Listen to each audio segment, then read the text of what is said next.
sat in the back row of my sister's wedding holding a manila folder in my lap, my hands resting on top of it.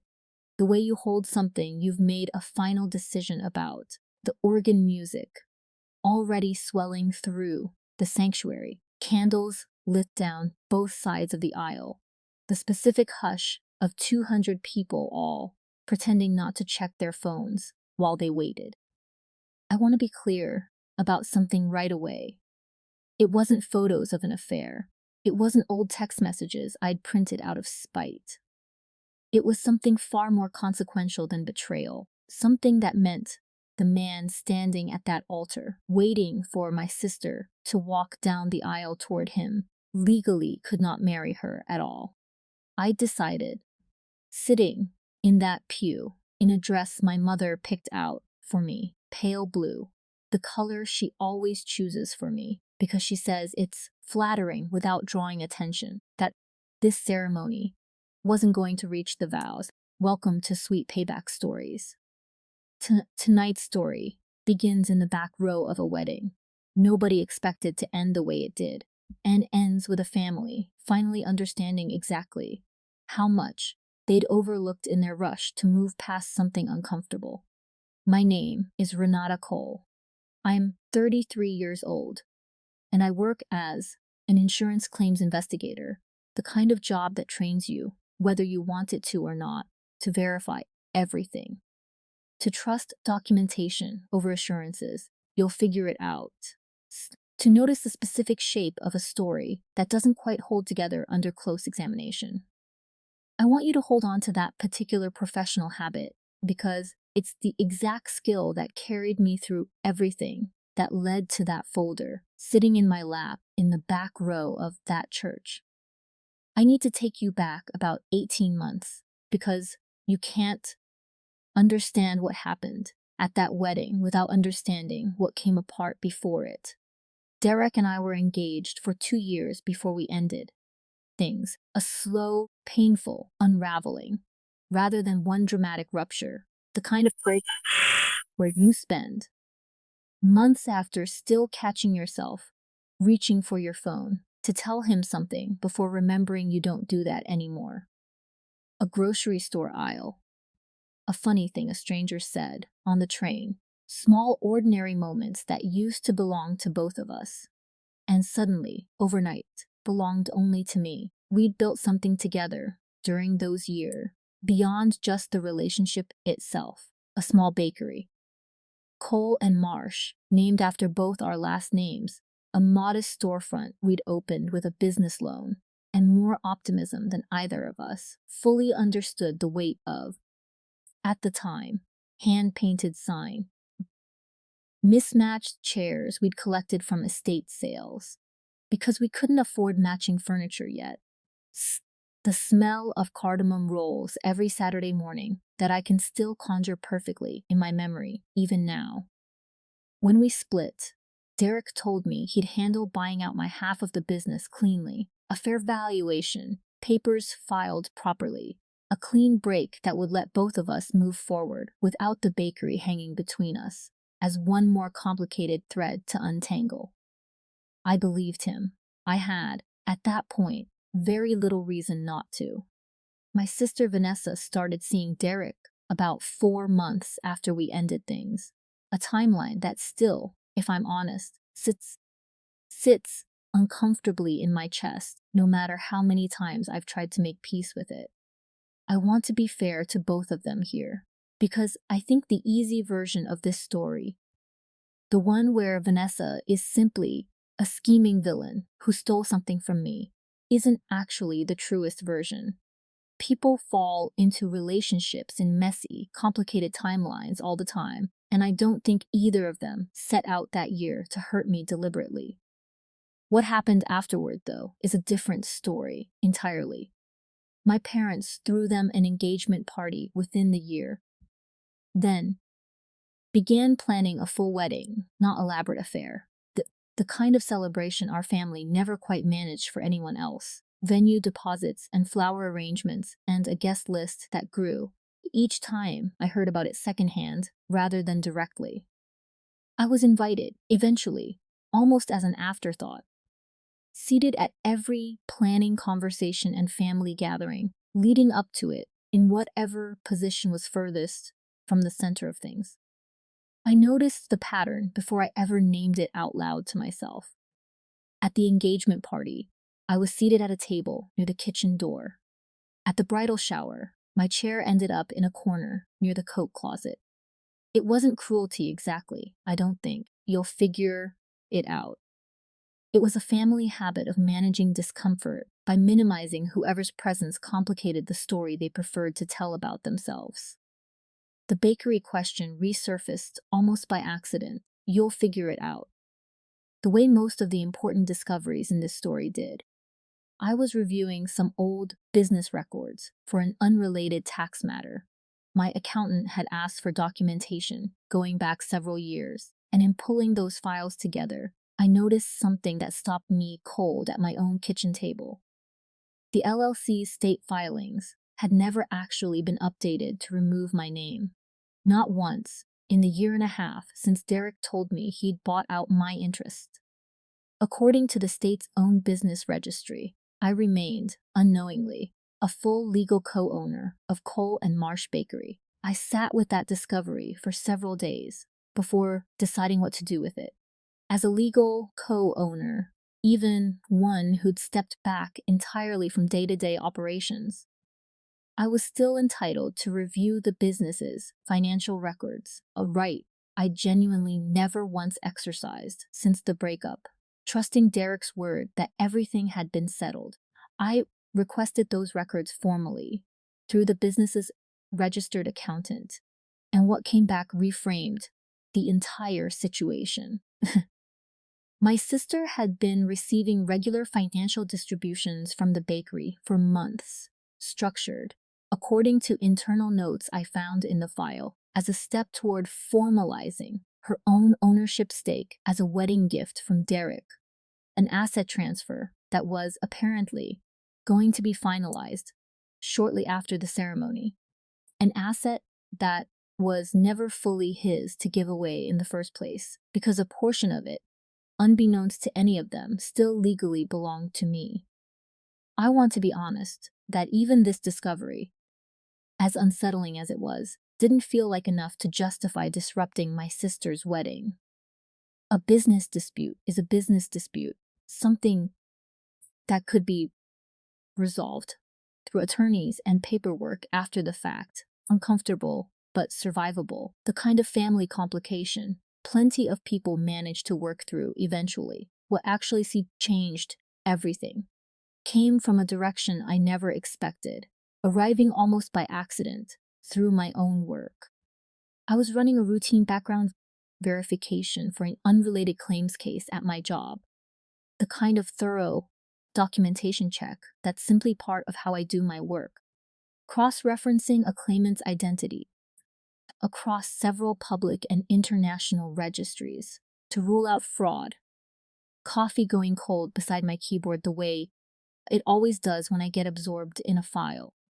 Something about the process, muscle memory more than any specific suspicion, led me, almost without deciding to run the same kind of check on Derek's name, a habit I told myself was harmless curiosity rather than anything more deliberate. I remember my cursor hovering over the search field for a long moment, some quiet, uneasy voice in the back of my mind asking whether I actually wanted to know whatever I might find. I almost stopped myself halfway through. I didn't. What came back stopped me completely.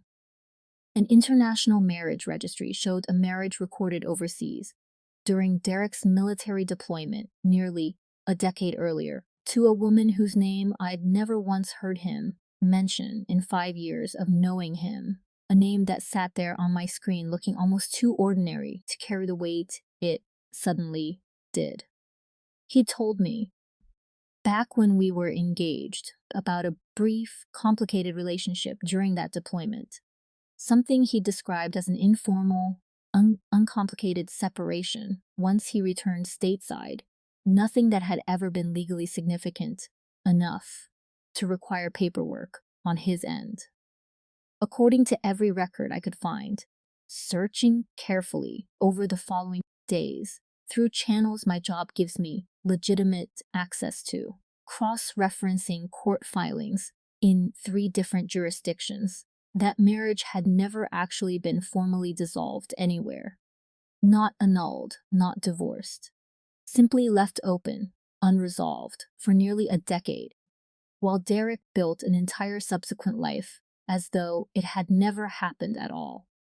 I went back through old messages between us that same week, a habit I'm not entirely proud of, searching my own archived conversations from years earlier for anything I might have missed at the time.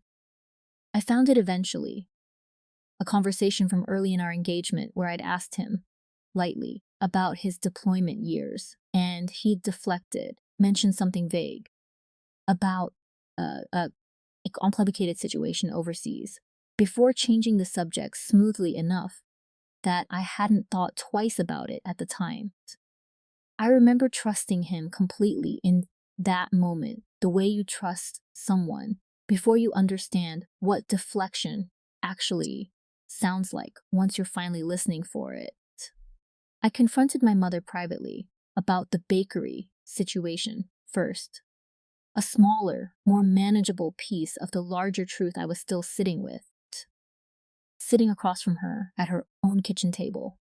One afternoon, while my father worked in the garage, the sound of his table saw droning faintly through the walls. She admitted, with the discomfort I could see her working hard to manage, turning her wedding ring around her finger the way she does when she's uncomfortable, that she and my father had known the buyout paperwork was never fully completed, that Derek had mentioned it to them in passing over a year earlier, framing it as a minor administrative delay he'd get around to, eventually.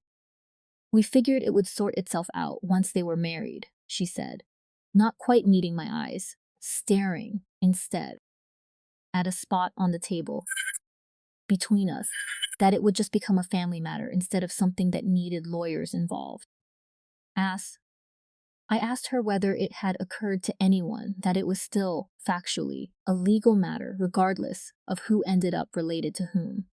I didn't want to make things difficult before the wedding, she said, which wasn't really an answer, just a softer restating of the same avoidance.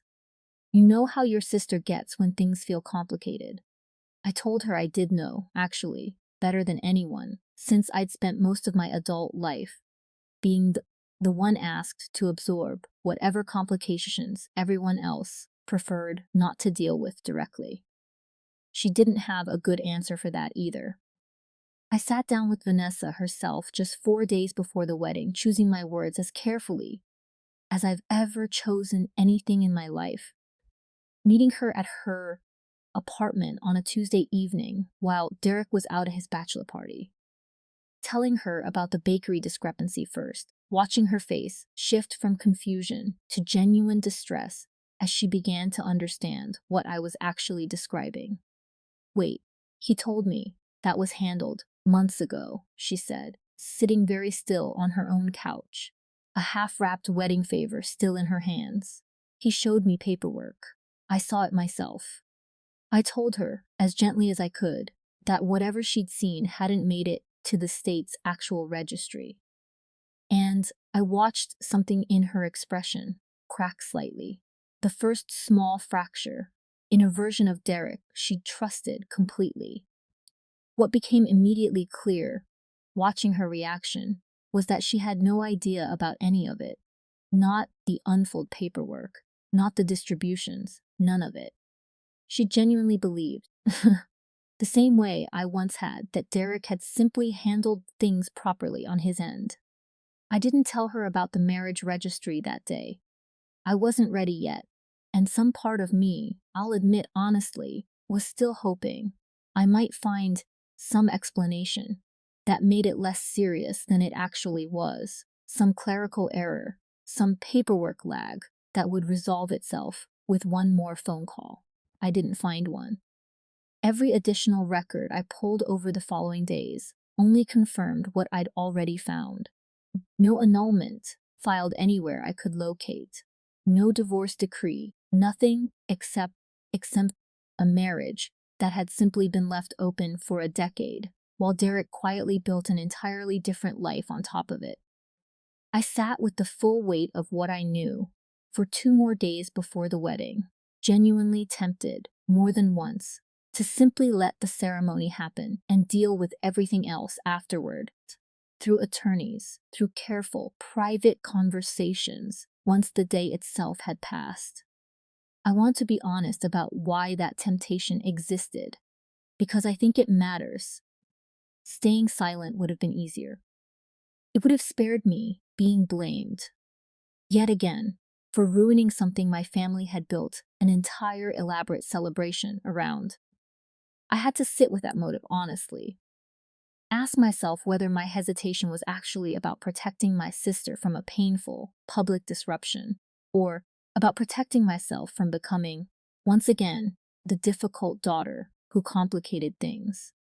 I didn't love the answer I eventually arrived at, but I knew, underneath all of it, that letting Vanessa walk into a legally void marriage without the one fact that actually mattered most wasn't something I could live with, regardless of how it made me look to anyone else. In that family, I decided against a dramatic scene inside the ceremony itself. That was never actually the plan, whatever the folder in my lap might have suggested to anyone watching. I arrived early, before most guests had taken their seats, and asked to speak privately with Reverend Whitfield, a longtime family friend who'd known both Vanessa and Derek for years and had agreed to officiate as much out of personal affection as professional obligation. I found him in a small side room off the church vestibule, adjusting his stole in a mirror, and he smiled warmly when he saw me, before registering quickly that I wasn't smiling back. So full goat, I handed him the folder and told him as calmly as I could manage, with my hands shaking slightly, despite everything, that there was something he needed to see before the ceremony began. He opened it slowly, scanning the first page, then flipping to the registry printout, his expression shifting from polite confusion to genuine, careful concern. "Renata," he said quietly, looking up at me, "are you certain about this?" I told him I'd verified it 3 separate ways through professional channels, that I wouldn't have brought it to him otherwise, today of all days. He was quiet for a long moment, reading through the rest of the pages methodically, asking me 2 clarifying questions about the registry's reliability, how current the records were, whether there was any possibility of a name coincidence, given how common some of the details were. I answered both as precisely as I could. He closed the folder gently and said, quietly, that he wasn't going to proceed with the ceremony until this had been properly addressed with both Vanessa and Derek directly, together, before a single guest was seated in that sanctuary. What followed happened almost entirely out of sight of the 200 guests, slowly filling the pews outside. In that same small side room, Vanessa and Derek called in separately at first, then together. Reverend Whitfield laying out what I'd brought him with the same careful, unhurried seriousness he'd shown me. I stood near the doorway, not fully part of the conversation, but close enough to hear most of it, watching my sister's face when she finally understood what she was actually being told. Fury first, immediate and sharp, directed initially at me, the messenger, whipping around to find me by the door. "You did this today? Today, Renata?" I didn't defend myself in that first moment. I let her have the anger, because I understood exactly where it was coming from. It shifted, fast and complete, once she truly absorbed that Derek had concealed an undissolved marriage from her, specifically, not simply from the family at large, not simply as an old, inconvenient detail he'd forgotten to mention. From her, the person he was minutes away from marrying.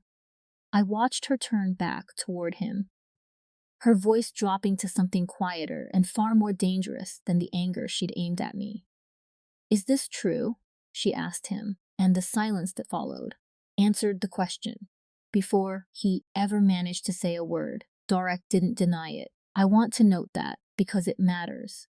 He tried, briefly, to minimize it, framing it as a technicality from a decade earlier that surely didn't count for anything real anymore. Something about paperwork getting lost in the chaos of coming home from deployment, but he didn't claim the records were wrong, didn't claim I'd fabricated anything. He simply hadn't expected anyone to ever look closely enough to find it. The wedding did not happen that day. 200 guests were told, eventually, by my father standing at the front of that sanctuary with a composure I genuinely didn't expect from him, that the ceremony was being postponed due to an unresolved legal matter. Careful, vague language that protected Vanessa's dignity while still being entirely truthful. I sat in my car, in the church parking lot for a long while afterward, that manila folder empty now on the passenger seat, watching guests trickle out in confused, murmuring clusters, feeling something I hadn't expected to feel in that moment at all. Not triumph, something closer to a heavy, complicated relief. The bakery ownership question resolved itself in the weeks that followed, more easily than I expected, once actual attorneys were finally involved on all sides.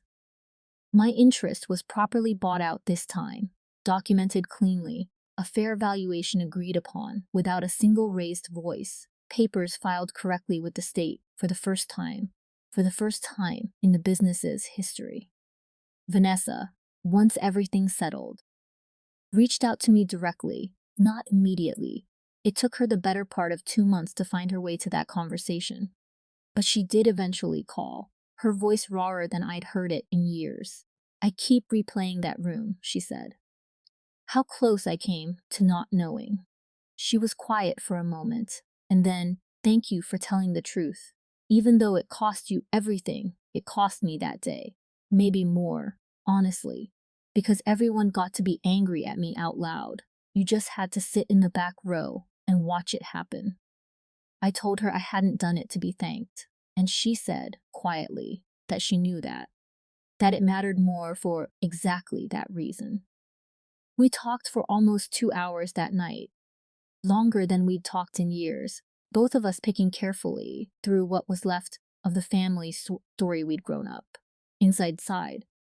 My relationship with my parents remains more distant than it was before all of this, the specific distance of a daughter who now understands exactly how easily they'd have let a legal problem quietly become her sister's problem to discover alone, years too late, simply because addressing it honestly in the moment felt more complicated than looking away. I don't know if that distance closes fully. I've stopped expecting it to on any particular timeline. I think about that back row sometimes. The manila folder in my lap, my mother's careful seating arrangement, placing me exactly where she always seemed to place me, just outside the center of things. I don't think about it with the same sharp hurt anymore. I think about it as the moment my family's habit of managing discomfort by minimizing inconvenient truths finally ran directly into the one thing it couldn't outmaneuver, a plain sendic. Document that didn't care where anyone had seated me. If there's a truth in your own family that's been quietly managed, instead of properly addressed, something everyone's decided will simply sort itself out. Eventually, I hope this reminds you that some things don't sort themselves out. They just wait patiently for someone willing to look closely enough to find them. I'd love to hear your thoughts on this one in the comments. And if you believe truth and quiet documentation can outlast even the most carefully managed family celebration, go. Stay close because Sweet Payback Stories has another one waiting for you very soon.